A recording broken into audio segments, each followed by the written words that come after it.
Shabbat Shalom, brothers and sisters. I'm Moreh Rapha'Yah. We are going to go ahead and start this amazing Torah portion, Parashat Re'eh. Re'eh means to see or to visualize. Right before we start, I do want to invite you to subscribe so you can get the latest productions that we always working on, productions or Torah portions or any other teaching that we are always working on this channel. It is for your growth, and not only for myself or for all of us to understand exactly what our Creator Yahweh wants from all of us. So I highly suggest for you to subscribe. And right before we start, also please take notes, because it's very vital for you to in this journey of learning Torah, to take notes so you can have more understanding about these Torah portions and what's encoded into it. So let's just jump into it. Parashat Re'eh means to see or to visualize. And this is amazing because we will see how our Creator is talking to our forefathers in the wilderness. It's number 47. Deuteronomy or Devarim 11:26 all the way to 16:17. Re, look, in this portion, our Creator is stating to our fathers as a singular. In other words, as an individual. I said before you, and now is using the plural. Today, the blessings and the cursings. It is amazing how our Creator starts off on this Torah portion, and it is vital for us to understand that our Creator speaks in certain ways, in certain notions, for us to grasp how He's conveying every single word to all of us. Here, in the very beginning of this Torah portion, Yahweh speaks to each one of us as individuals. Why? Because every one of us are different from one another. But always set our minds in the Torah. Shaul or Paul says that we have to have the mind of our Mashiach. That mind is according to the Torah. And at the same time, we see in this very beginning of the Torah portion speaks about the cursings and the blessings. The cursings and the blessings are according to what we choose. Our Creator doesn't want neither one of us to be like bots, to be like robots. Why? Because He's giving us the free will. He's giving us to choose, in other words. But it's up to us to choose life. Let's look at another one. Chapter 1, verse 8. Again, he utilizes the word re'eh, which means look, visualize. I have set the earth before you. Go and take possession of the land that Yahweh swore to give you to your fathers.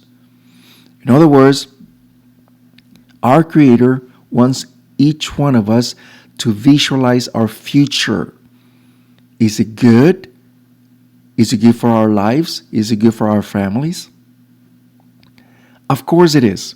But once again, He's giving us the notion for us to understand that it's not out there as a Creator rolling all over us, making us like a tyrant. He's not like that. He's giving you the free will to choose life. And that's what it's all about. Now, let's look at another one. Jeremiah 2:31. All generation, this generation, look, visualize the word of Yahweh. And look at two important questions that Yahweh is speaking to our forefathers and also to all of us today in this generation. I have been wilderness to Israel or land of oppressive darkness. These two important questions are so true. Let's go with the first one. I've been a wilderness to Israel.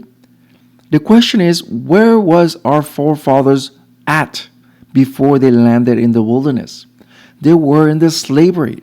That's what the next question is, the land of oppressive darkness. Where were they? They were in Misraim. They were in Egypt. They were as slaves for 210 years. I'm not saying 400 because we already talked about that in the previous Torah portions, which is another video for another time. But going back here, we know that our forefathers were in slavery, and that's one of the reasons why Yahweh freed them to the wilderness. The question is, we misunderstand the Torah and also how it is conveyed these words. One thing is a desert, which is deserted, right? A very rough land.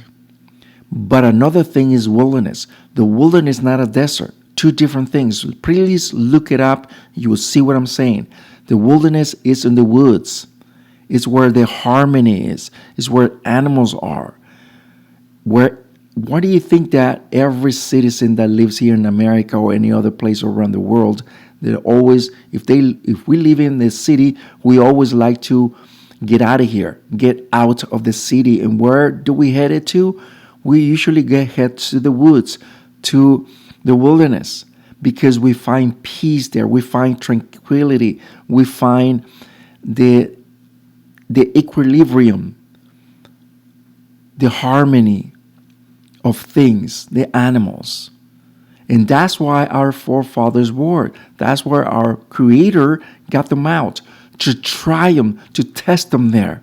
Whether, the scriptures is very clear where it says, I put them there, I took them there to see whether or not they will follow my Torah.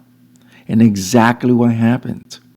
So once again, our Creator wants us in this generation to figure ourselves, to make up our minds, to visualize, to look for the future, not just tomorrow, but for the future, the Olam Haba, which is the everlasting life.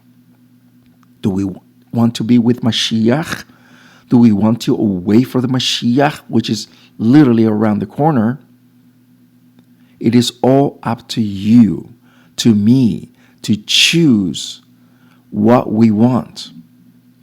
The word transliteration for re'eh means to look, but this is once again is singular. It's speaking to each one of us as individuals to visualize your future. Deuteronomy 11:27 or Devarim, the blessings if you listen to the mitzvot or commands of Yahweh your Almighty that I am giving you today. Once again, our Creator is giving you the choice to choose what you want. Question is, once again, what is it that we want? Do we want the cursings, which is descending all the way to the abyss, or ascending all the way up? That's one of the reasons every week, and let me pause here just for a few seconds. That's why we analyzed the Torah portions. In every Torah portion, there is an aliyah or oles. Aliyah or oles is basically the same thing. It comes from the root Allah, okay, which means to ascend. In aliyah means to ascend to Yahweh. Each one of us are being given the command to ascend to our Creator by studying the Torah, execute the Torah, and do exactly what the Torah says, but not because we have to. We are doing this because we want to, because we love our Creator. We love our Mashiach, and we want to be just like our Mashiach. The problem is that we get so consumed to the world outside. We want to get conditioned to the world, to what they offer. But in reality, we're totally different what the world offers, which is to go completely in the opposite direction of what Yahweh wants from all of us. So that's why we need to be very, very careful with this world, with this secular system. 11:28 of Devarim, and the curse if you do not listen to the mitzvahs of Yahweh or the commands of Yahweh your Ayil Almighty, but turn to the side of the path that I command you today, and follow other Elohim, which is demons, idols that you have not known. Our forefathers were very curious. Our fathers were very,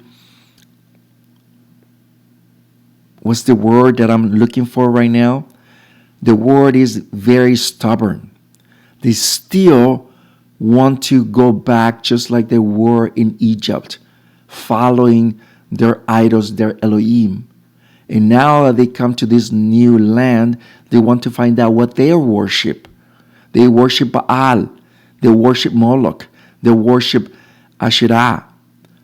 Nowadays is the Lord, or Baal means the Lord, or the Mary, Holy Mary, right? And Buddha and many other gods around the world. He doesn't want neither one of us to worship neither one of these idols. We need to worship our Creator. And that's the command that He's giving to all of us. But once again, we are so stubborn. We need to get rid of our stubbornness. Chapter 12, verse 6 of Bereshit or Genesis, Abraham passed through the land to a cold place, Shechem, to the high cedar. The Canaanites were there on earth. Why? Because this place, he knew that one day this place will be called the land that flows milk and honey, the promised land. Look at what the Aramaic version of the Targum Yonatan says on this very verse. The plain of valley of vision, and the Canaanites were there in that land. For the time had not yet come for the sons of Israel to possess it. Why? Because it was so early. But we have to understand this, brothers and sisters, that Abraham, our father Abraham, he was a prophet. He was able to visualize the future, and the future that was coming to his seed, and the seed to obtain that land, that promised land that was given to him years before.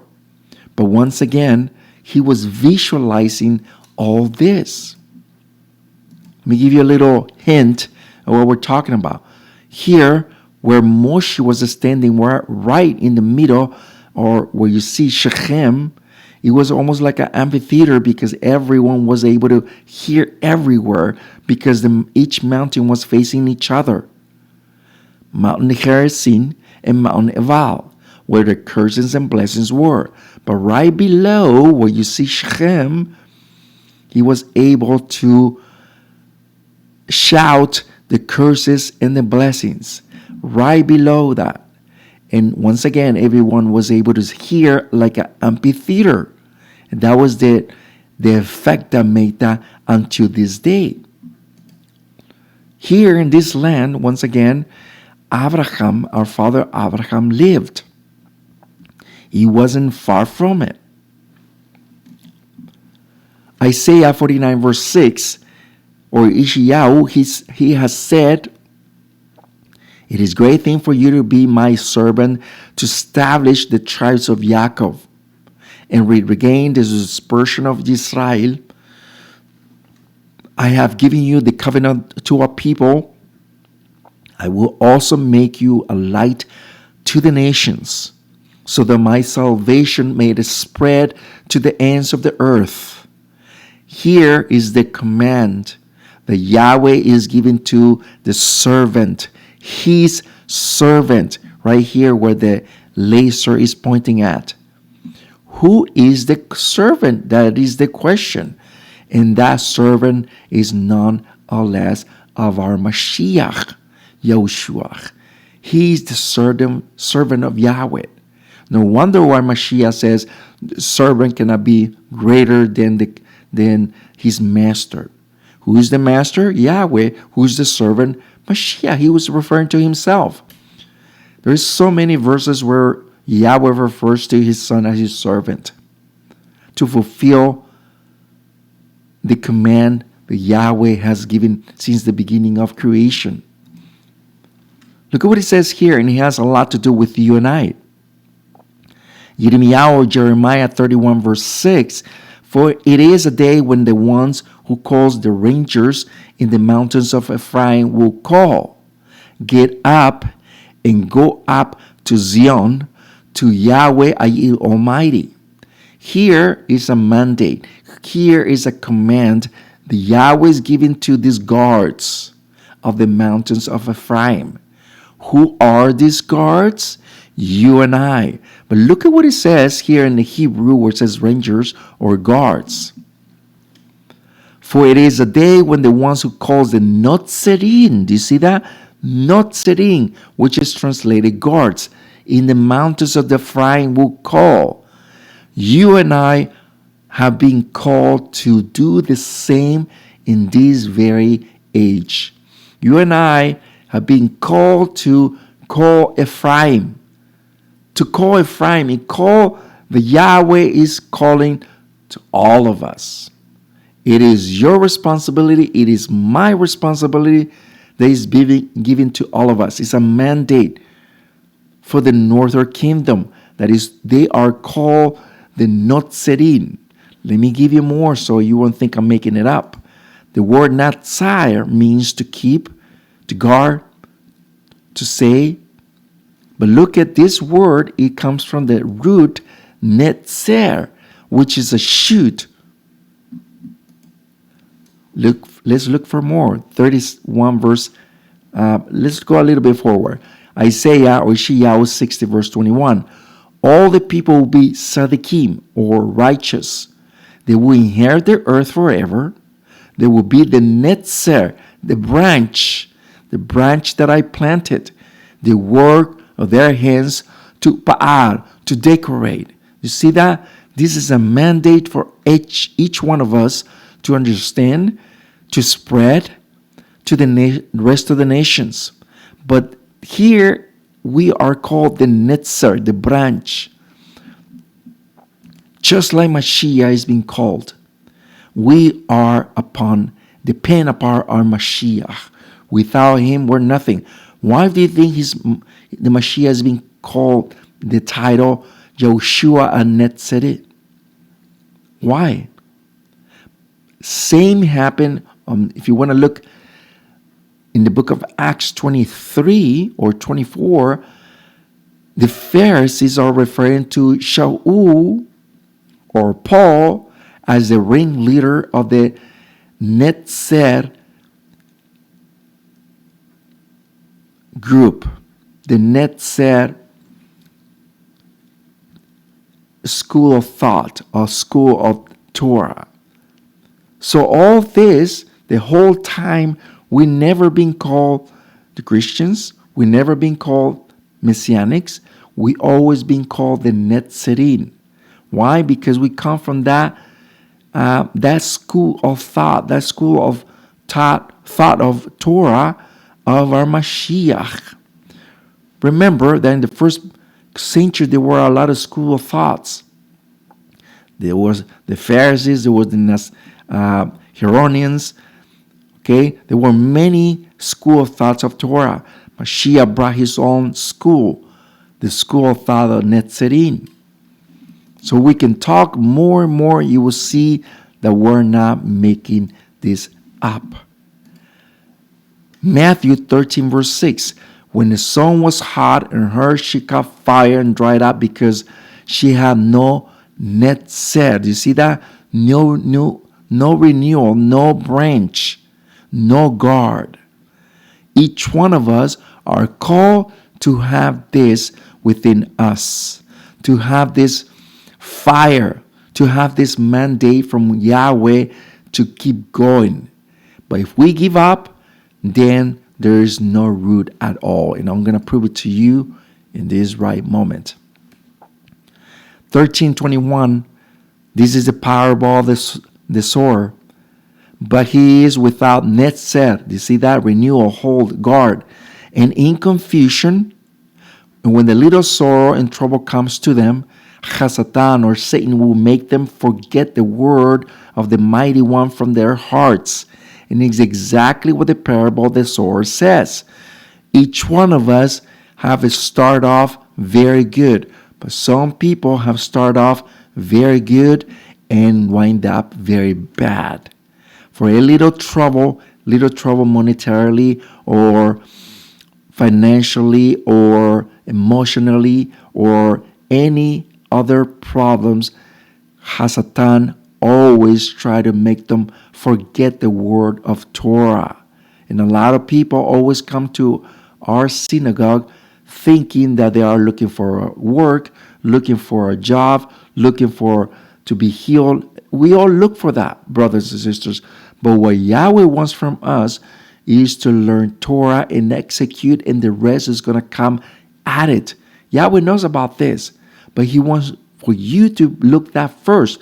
No wonder our Mashiach says, look or seek for this kingdom of Yahweh first, and then the rest will come as added. Bonus. Problem is we want to do the other way around, and we want to leave the spiritual last. And that is one of the greatest problems today.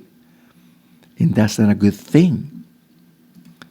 Romans 11:16. But now if the challah or the bread offer is first fruits is kadosh, so is the netzer, the branch, so is the whole mass. So if kadosh or set apart, so are all the twigs. We are called to be kadosh, to be set apart. We are the netzer. We are just like the Mashiach is. The problem is that we tend to forget that we are so. These are the little twigs. These are the little netzer. The branches are Mashiach. No wonder why Mashiach said, I am the fruit vine and you are the branches. No wonder why he said that. 11:17. But this is just a warning for us. But if some of the twigs have been broken off and you being a wild olive tree were grafted in among them, you are sharing the rich netzer. Do you see that? You are sharing the same as the Mashiach of the olive tree. But this is the warning of our Creator to all of us. Verse 18, then don't boast and think of yourself better than the original twigs. And if you boast, remember that it's not that you are bearing the netzer, but the netzer is supporting you. In other words, you don't think just because you are doing this and you're doing that, just because you're keeping Shabbat, or you have this talit or prayer shawl, or you have tzitzis, or you have doing certain things, that you're showing off that you are better than anyone else. No, we need to be humble. We need to be always humble ourselves so we can be exalted. Remember what we talked about last week about the Pharisee and the public, the person who was tax collector? The Pharisee was always boasting himself, all the things that he did, and at the end, he was not justified. That person that was humbling himself, he was the one who ended up being justified. Because that's what the Creator wants from all of us, to always humble ourselves. No matter what, we always in search to grow more and more. The problem is that we get a little knowledge and we think we know everything. We don't. We know very little. Myself, which I just know very little. And the little that I know, that I have gathered throughout the years, I share it. But that doesn't mean that I know everything. We always in search for the truth. I am Moreh Rapha'Yah. We'll see you next time. Please subscribe if you haven't. And Shabbat Shalom. We'll see you next time.